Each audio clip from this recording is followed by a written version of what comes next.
total. Sí, lo de las... Yo le hago una pregunta para que entienda mejor. El volumen específico, por ejemplo, el agua tiene un volumen específico de 1 a la temperatura ambiente. O sea que 1 kilogramo de agua, de 1 litro de agua ocupa 1 kilogramo. ¿Sí o no? Si usted quiere saber cuánto volumen ocupan 10 kilogramos, ¿qué hace? O sea, si quiere saber el volumen total que ocupan 10 kilogramos.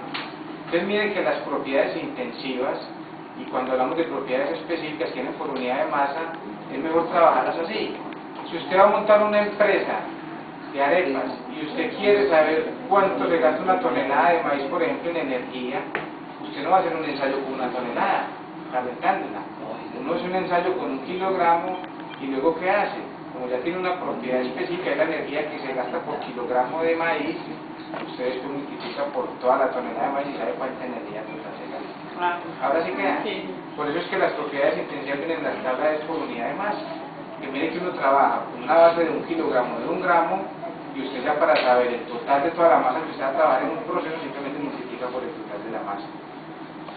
Queda completamente especificado el estado 1 en teoría, ¿cierto? Ya saben cómo lo van a hacer. Vamos a pasar a un estado 2, les cuento qué vamos a hacer. Yo voy a comprimir, ¿cierto? Y van a ver que él alcanza una máxima presión y yo cierro acá.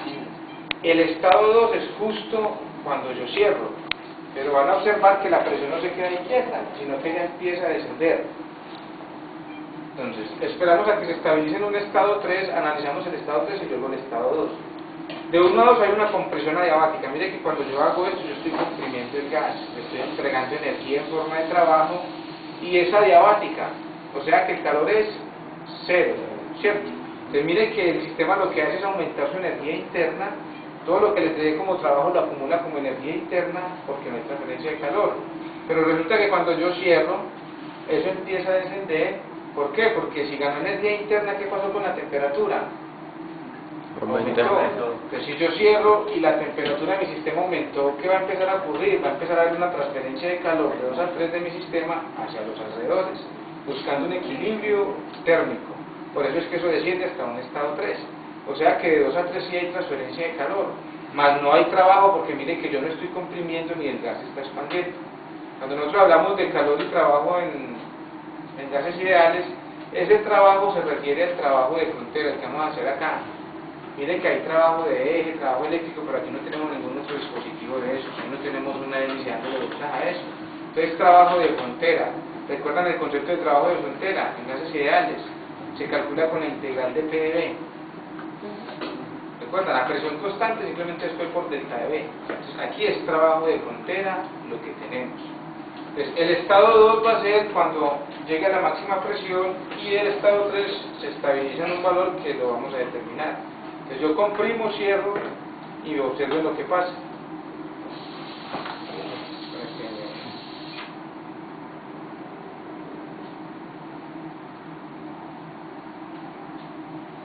Y nuevamente está en el estado inicial. Entonces yo comprimo y cierro. Mire que yo cerré y está pasando de un estado 2 hasta otra presión. Él está descendiendo. El estado 2, la presión llegó hasta por acá. Miren que él baja lentamente. ¿Qué está ocurriendo? El gas se está enfriando porque ganó energía interna y por lo tanto la temperatura aumentó.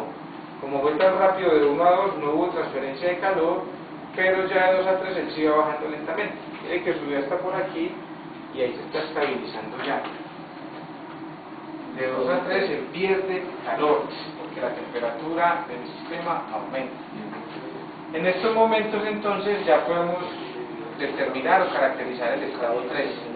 ¿Cuál es el volumen del estado 3?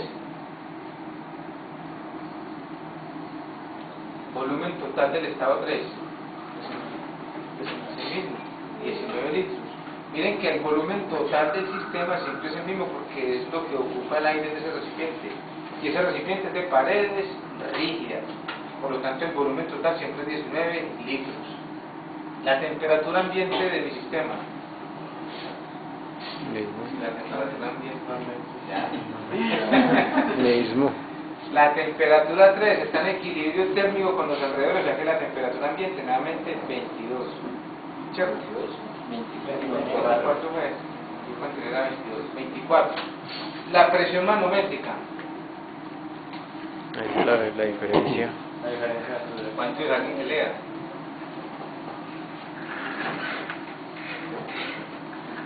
Tiene que intencionar pues todo lo puede decir. Pero ya uno. Temor a equivocarse, ¿no? Que uno aprende de los errores. Además, voy a hablar con Ricardo para que.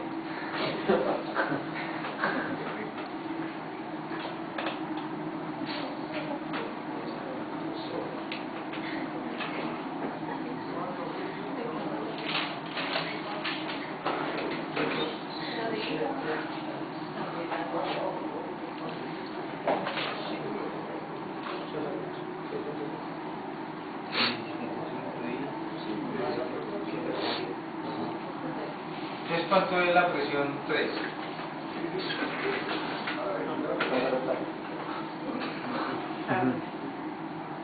¿9,2? ¿9 qué? 9,2. ¿Qué? Milímetros de mercado. ¿Qué hay ahí agua? Entonces no puede ser más que 9.2 ¿qué? Sería centímetros con una.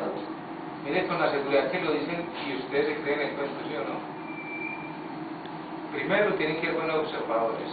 Tienen que ver en qué escala está eso. Uno tiene que medir en un instrumento, tiene que ver en qué escala. Si ustedes pueden poner un termómetro y usted no sabe en qué escala puede ser en grado Fahrenheit. La prueba que me hicieron a mí para entrar en la prueba de trabajar fue una prueba de ese tipo. Y de 12 que entramos, solamente como 3 ganamos esa prueba. Por eso, uno tiene que ser buen observador. Nos dieron un termómetro en grado Fahrenheit, entonces uno como está acostumbrado, mira, midió tanto, no. La temperatura estaba en grado Fahrenheit, no en grados Celsius. y uno la reporta así como a 100 grados Celsius. Para nosotros es muy cómodo tener eso ahí en centímetros, pero no está en centímetros. Está en otras unidades precisamente para que los estudiantes, para poderle echar este cantaleta a un estudiante. ¿Qué escala es? Son pulgadas. Pulgadas. Y ahí se cometen dos errores. El primero, que lo dicen como centímetros y mire que estamos hablando de una relación de 2,5. Una pulgada son 2,5 centímetros, 2,54 centímetros. Y mire que es un factor alto de error. Y el segundo, un centímetro está dividido en 10 milímetros, pero una pulgada está dividida en ¿qué? Mire que dijiste 9.2, ¿sí o no? Una pulgada está dividida en ¿qué? En 16avos de pulgada. Ustedes no han visto que cuando uno compra tubería en un depósito uno habla de media, una pulgada. En el sistema inglés siempre se trabaja así, que es incluso hasta muy aburridor, y por eso ya la comunidad científica internacional validó el sistema internacional de unidades para utilizarlo para la investigación. Entonces mire que ahí no está dividido en partes de 10. Cuando usted dijo 9.7 serían 9 pulgadas y 7 16avos de pulgada. Entonces mire que es otro error que se comete. Entonces, ahora sí leamos correctamente o adecuadamente. Es 9.2. Es 9.2. No, pero no va a ser ese dato. No. Toca pasarlo a métricos. Mira, el primer nivel es 15 pulgadas con 10 16avos de pulgada. Esta rayita. 15 pulgadas más 10 16avos de pulgada menos 6 pulgadas con 4 16avos de pulgada. Restar fraccionalizado, no, números mixtos. Mire que tienen que tomar eso como números mixtos o como números fraccionarios para poder hacer esa regla. Menos 6 16avos con 4 16avos de pulgada, o sea, con un cuarto de pulgada. Es lo aburrido de traer el sistema inglés, pero hay que manejarlo. Otro error que cometen, a esa presión le suman la presión atmosférica. Aquí estamos hablando de pulgadas de agua, ya saben, ¿cierto? Y allá de milímetros de mercurio. ¿Cómo lo hacemos? Conversión. Pasamos pulgadas a milímetros y ya. No, porque milímetros y agua. La relación de las densidades es de 1 a 13,6. Entonces mire que también, se los digo porque son los errores comunes que cometen y que cometen mucho. O sea, a mí me buscan de que los cálculos lunares, se ponen a revisar y cometen errores como ese, ¿cierto? Que trabajan con centímetros, fuera de que ya corriendo de los centímetros de agua porque no les da, y resulta que es que sumaron centímetros de agua con centímetros de mercurio, y los Tiene que ser una diferencia de algo. ¿Cómo? Densidad de la plasma por allá. Entonces mire que esto lo van a sumar con milímetros de mercurio, entonces tienen que pasar 2 pulgadas de agua a milímetros de mercurio. O ambas a una cruz de presión como pascales. Cuando el fluido manométrico es un aceite o es un fluido diferente a agua o a mercurio, se calcula como ρGH, o sea, la densidad de ese fluido por la altura o la temperatura, por la aceleración de la gravedad, y eso les daría en pascales o kilopascales, ¿cierto? Tienen que tener en cuenta eso. Ese es el estado 3, tenemos el volumen, la temperatura y la presión manométrica. ¿Cómo hallamos la absoluta? Le sumamos la atmósfera. ¿Cómo hallamos la masa de mi sistema? Tengo presión, volumen y temperatura. Con la ecuación de estado de la masa, ¿cierto? ¿Y cómo hallo el volumen específico?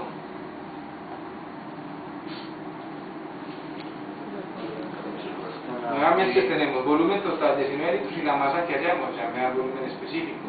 ¿Y cómo hallo C sub P, C sub B, energía interna, entalpía y entropía? Las tablas, las específicas y las totales multiplicado por la masa. Las específicas sí son las mismas del estado 1, pero las totales no, porque la masa cambió, ¿cierto? Oye, que hay más cantidad de masa comparada con el estado 1.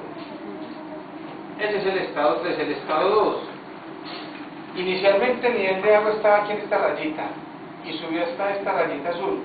Entonces si esta rama subió hasta acá, este otro nivel bajó la misma cantidad. Entonces yo tengo que medir desde aquí hasta acá, y esa medida la multiplico por 2, y esa es la presión 2, y tengo el volumen 2, que es 19 litros. Eso sería 21 pulgadas menos 11 pulgadas, 10 pulgadas multiplicado por 2, entonces la presión 2 son 20 pulgadas de agua, ¿cierto? La manométrica, la absoluta, hay que sumarle la presión atmosférica. El volumen total es 19 litros. ¿Por qué hay que multiplicarla por 2? Porque es la diferencia de alturas. Y yo vi hasta donde subió este ramal, ¿cierto? Pero yo no vi hasta donde bajó este. O sea, no alcanza a hacer eso como es tan rápido. Pero como yo sé que inicialmente estaban acá, les mido esta altura y esa misma altura bajo acá. Entonces la diferencia es, hay que multiplicar por 2. ¿Cómo hallo la masa del estado 2 y la temperatura del estado 2?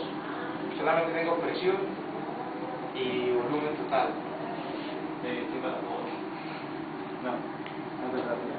No, porque hay una redundancia ahí, me quedarían las dos incógnitas. En esa ecuación, la masa 2, la temperatura 2. ¿Cómo es el proceso de 2 a 3? ¿Cómo dijimos que no tiene ahí? Es enfriamiento, pero nosotros hablamos de una propiedad que permanecía constante. ¿Qué significa eso? Volumen ¿Cuál constante. volumen?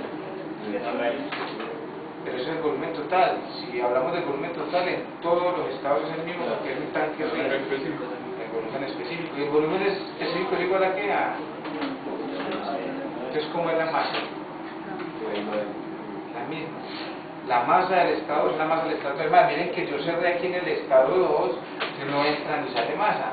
Él pasa del estado 3 a masa constante, por eso el volumen es constante, el específico. Entonces, la masa 2 es la misma masa del estado 3. ¿Y cómo es la temperatura 2? ¿Cómo? ¿Cómo se halla la temperatura del estado 2? Conozco masa, presión y volumen total. Ecuación de estado. Para eso es la ecuación de estado. Miren que la ecuación de estado es una ecuación que me relaciona 4 propiedades para un gas ideal, que son presión, volumen y temperatura, y masa. Si conozco 3 de ellas, hallo la cuarta. Entonces ya tengo la temperatura del estado 2, y ustedes van a ver que es mayor que la del estado 1, porque el sistema ganó energía que le entregué en forma de trabajo. Y con esa temperatura, hallo de las tablas, energía interna, entalpía, entropía y capacidad térmica específica, presión y volumen constante específicos. Y con la masa, que también la tengo, hallo las propiedades totales. Y queda caracterizado el estado 2 completamente. ¿Cierto? Siguen los otros dos procesos. Sigue una expansión adiabática ¿En qué consiste la expansión? Yo voy a destapar, como el gas está presurizado, él se expande. Entonces él le hace trabajo o sale trabajo del sistema, le hace trabajo a los alrededores. Y como es adiabáticamente, solamente hay trabajo, no hay calor. Por lo tanto, él va a perder energía interna. Y si pierde energía interna, ¿qué pasa con la temperatura? Baja. Disminuye. Y en este momento la temperatura es la del ambiente, o sea que él va a disminuir a una temperatura por debajo de los alrededores. Entonces yo expando y cierro, y el estado 4 es justo cuando cierro. Y voy a decir que la presión del estado 4 va a ser la presión atmosférica, porque como esto se cruza, eso me garantiza de que en algún momento paso por el estado de la presión atmosférica. Entonces la presión del estado 4 es la atmosférica, el volumen es 19 litros, y vamos a observar que se va comprimiendo, después de cerrar, de 4 a 5, isovolumétricamente. ¿Por qué? Yo estoy viendo que la presión está aumentando y el volumen y la masa es constante. Entonces, ¿qué está ocurriendo con la temperatura? Ecuación de estado. ¿Cómo es la presión y la temperatura en la ecuación de estado? Directamente proporcionales. Si la presión está aumentando y la masa y el volumen son constantes, ¿qué está pasando con la temperatura? Está aumentando. ¿Qué ocurrió? Que la temperatura se bajó, disminuyó como dijimos, y quedó por debajo del ambiente. Pues como el ambiente está a mayor temperatura, empieza a entregarle calor hasta que se equilibra en el estado 5, hasta que hay equilibrio interno. Mire que el trabajo se ve fácilmente, porque ustedes ven cuando yo le hago trabajo acá o ven cuando el gas expande, pero el calor no se ve. Yo cómo sé que hay transferencia de calor. El calor de esa energía no se ve, porque la temperatura aumenta o disminuye, ¿cierto? Ese fenómeno de expansión es lo que ocurre cuando tenemos una gaseosa, una cerveza que está casi ya muy fría, 4 o 5 grados. Pues le ha tocado que uno con una gana de tomar la vela y la destapa y se congela. ¿Qué ocurre? Esa expansión de ese gas le roba energía interna, y al robar la energía interna la temperatura disminuye, y como está muy cerquita del punto de congelación del agua, se congela. Queda uno con las ganas de la cerveza o de la gaseosa, ¿cierto? Eso es lo que ocurre, eso es lo que va a pasar acá. Entonces observen. Ahí se expandió, se cruzó. Mire que yo ya cerré y él está pasando del estado 4 al estado 5. Mire cómo la presión va a aumentar porque la temperatura está aumentando. Y la temperatura está aumentando porque los alrededores están entregando calor. ¿Sí ven ahí como aumentando lentamente? Ahí los alrededores están entregando calor a mi sistema porque la temperatura se bajó por debajo del ambiente. Ese es el estado 5, ahí ya está equilibrado. Entonces, para el estado 5, ¿cuál es el volumen? Total, 19 litros. La temperatura ambiente, ¿qué le da la temperatura ambiente? La temperatura 5 es la temperatura ambiente porque hay equilibrio térmico. La presión, hay que leerla. 12 pulgadas y un cuarto de pulgada menos 9 pulgadas y un cuarto de pulgada también. Está 3 pulgadas, ¿cierto? De agua. La masa entonces se hallaría con la ecuación estado, porque conozco presión, volumen y temperatura. Con la temperatura hallo las otras propiedades por tablas, las específicas, y multiplicando por la masa hallo las totales. Y queda el estado 5 especificado, ¿cierto? Caracterizado. El estado 4 tengo la presión atmosférica y tengo el volumen total. ¿Cómo hallo temperatura y masa? ¿Cómo hallo la masa? Pero tengo 5 incógnitas, temperatura y masa. No conozco ni presión ni volumen del estado 4. Pero la densidad de masa sobre volumen, o sea, no conozco la masa. Y la densidad se supone que sería como estar con la misma ecuación de estado. ¿Cómo es el estado de 4 a 5? No expansión. No expansión. No, densidad isovolumétrica. ¿Y qué significa isovolumétrico? ¿Pero cuál volumen? Específico. Entonces, ¿cuál es la masa del estado 4? El mismo que la Es la misma masa del estado 5. Recuerden que en 4 yo cerré, si cierro no entra ni sale masa y pasa en estado 5. Mire que uno muchas veces en un examen le preguntan que un proceso volumétrico y le están dando ahí un dato adicional y uno muchas veces no lo relaciona y se fue por eso. Aquí me están diciendo implícitamente que la masa es constante de 4, 5. Entonces la masa del estado 2, del estado 4 es la masa del estado 5, por lo tanto ya con esa masa, al yo volumen, puedo hallar la temperatura, ahí sí con la ecuación de estado, ¿cierto? Y esa temperatura es ligeramente inferior a la del ambiente. Si la del ambiente era 24, la temperatura va a ser menor, o sea, 22, 21, ya se la calculo. Y si tengo la temperatura, puedo sacar de las tablas las otras propiedades específicas. Mira que menor del ambiente. Energía interna, entropía, entropía, se sube. Y con la masa hallo las totales. Mira que menor que el ambiente. Entonces mire que ahí quedan caracterizados los 5 estados que era el primer objetivo, ¿cierto? Ya es cuestión de que como vinieron acá, ustedes en su casa hagan los cálculos con la ecuación de estado, vayan a las tablas, saquen esas otras propiedades y pueden llenar esa tabla. Es como tener una tabla de información de gases ideales, las propiedades.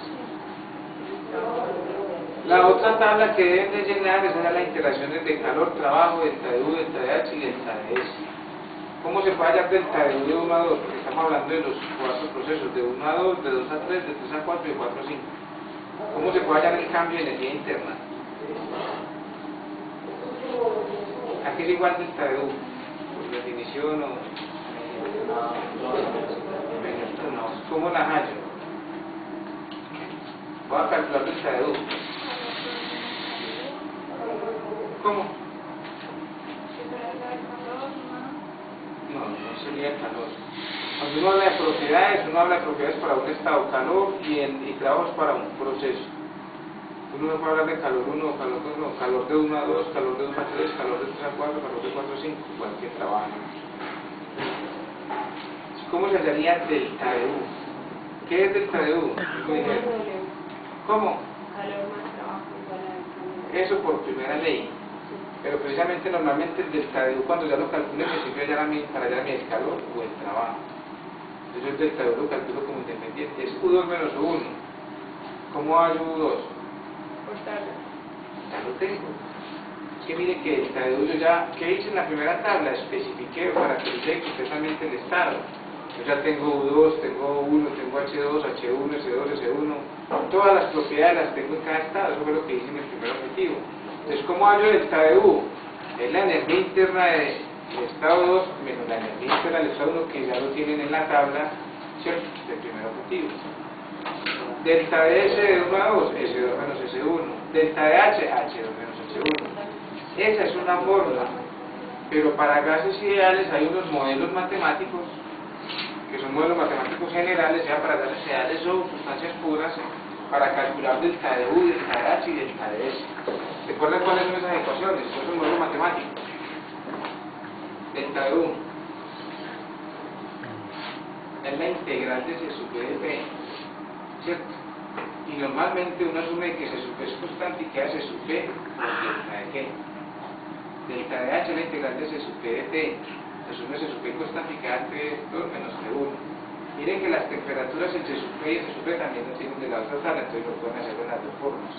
Ahora, como en C sub P se asume constante y yo tengo dos temperaturas y en C sub B también depende de la temperatura, uno lo que normalmente hace es que saca un promedio de temperaturas y saca ese C sub P y ese C sub B de la tabla. O las dos C sub B que tienen T1 y T2 los promedia y trabajan con ese valor. Entonces miren que también pueden calcular delta de delta de H, pueden no, ese es el otro objetivo, pues que también lo hagan con los modelos ideales que hay, de las ideales. El delta de S también hay una ecuación, hay dos ecuaciones para calcular delta de S, en función de las temperaturas de sub P y las presiones, y en función de las temperaturas de sub P y los volúmenes. Delta de S para un gas ideal es igual a C sub P, logaritmo natural de T sobre T1, menos R, logaritmo natural de P2 sobre P1, esa es una ecuación que la deben de tener en su cuaderno con el texto que siguen como guía, o es igual a C sub B, logaritmo natural de T2 sobre T1, más R, logaritmo natural de B2 sobre B1, volúmenes específicos. Entonces miren que ustedes, como tienen esas propiedades en los estados, pueden calcular también delta de U, delta de H y delta de S, ¿cierto? Con los modelos matemáticos de gases ideales. Esos son los específicos, los totales simplemente cogen eso y lo multiplican por la masa. Ya. Entonces ya tienen delta de U, delta de H y delta de S para cada uno de los procesos. De 1 a 2, ¿cómo hallamos el calor? ¿A qué es igual el calor? Recuerden que de 1 a 2 es una compresión adiabática. ¿A qué sería igual el calor?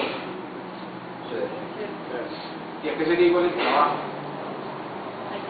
Trabajo de frontera, ¿igual a qué? Primera ley de la termodinámica o balance de energía o principio de conservación de energía. Como el W igual a delta de U, como el trabajo del calor es el trabajo igual a delta de U, y delta de U ya lo hallas, ¿cierto? De las dos formas, como gas ideal por las tablas. De 2 a 3 es un proceso, una compresión, expansión isovolumétrica. ¿Cómo llamo el trabajo? La presión. ¿Cuánto? ¿Por qué es cero?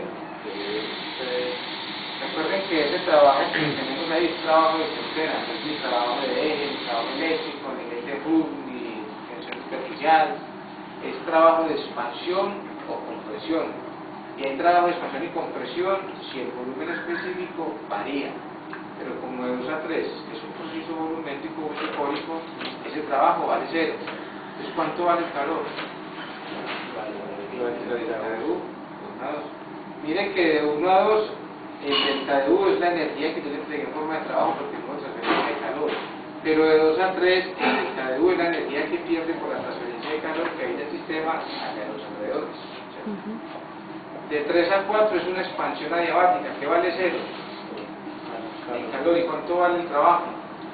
Delta de U de 3 a 4, 4 menos 3. Y de 4 a 5 es una compresión isovolumétrica, que vale 0.